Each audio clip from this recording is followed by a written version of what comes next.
I never thought an office holiday party could completely change how I saw myself. But that night turned me inside out. My name is Julia.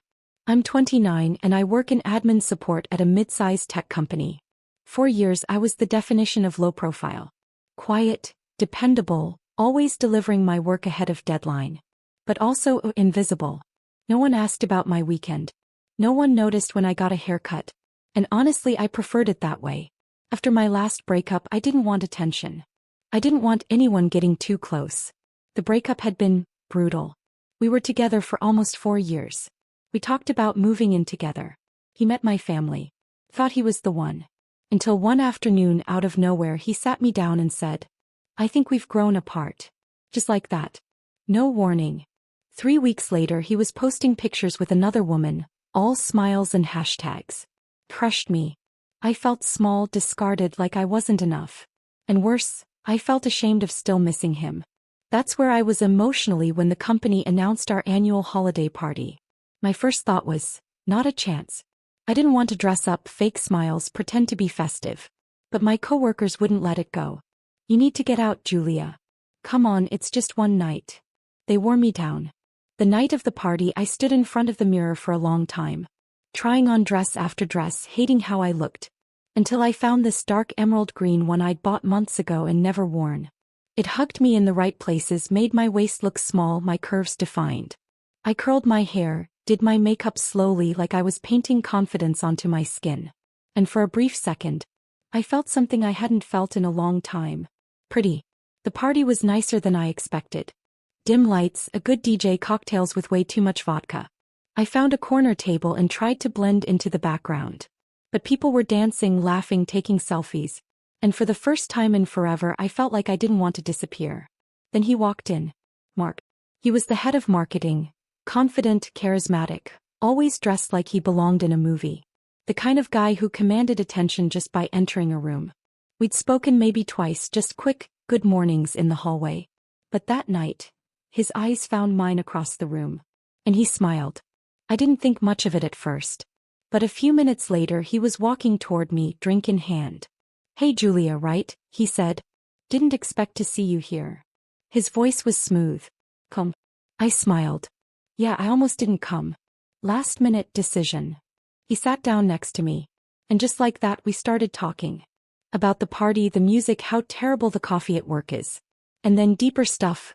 How exhausting corporate life can be, what we used to dream about as kids. I felt myself relaxing, laughing, enjoying the conversation.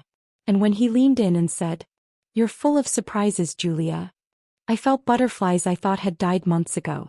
One drink turned into 2. Then dancing. We were close, closer than we should have been. His hands found my waist. My head leaned into his chest. It felt dangerous. But I didn't want to stop. At some point he whispered in my ear, "Wanna get out of here?" I froze. My heart was pounding. But I nodded. His place wasn't far. A sleek apartment in a high-rise building. Clean, stylish, quiet. As soon as the door closed behind us, he turned and kissed me. Hungry. Confident. Like he had wanted to do that for a long time. And I let go of everything. The sadness, the loneliness, the guilt. We ended up in his bed. We didn't talk much. We just connected. For the first time since my breakup, I felt wanted. Not just looked at, wanted. But the next morning, reality hit like a truck. I woke up before him. His arm was draped over me and for a second it felt cozy. Then I remembered where I was. Who he was. My boss. I quietly got dressed while he slept. Before I left, he woke up, kissed my cheek and said, "Last night was amazing. Let's talk later, okay?" And just like that I left.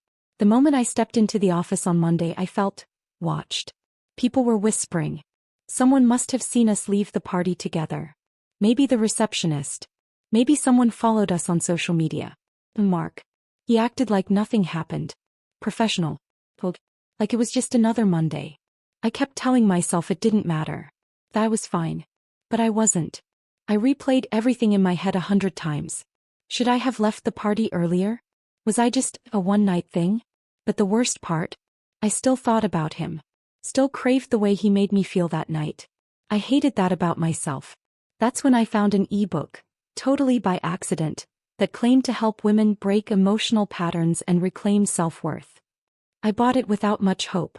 But honestly, it opened my eyes. It talked about how emotional wounds make us cling to crumbs of affection. How we confuse validation with love. How trauma keeps us seeking connection in all the wrong places. I cried while reading it. Not because it was sad, but because it felt like someone finally understood me. Page after page I started piecing myself back together. I learned that healing isn't linear. That desire doesn't equal love. And that being wanted is not the same as being valued. Weeks passed. Then months.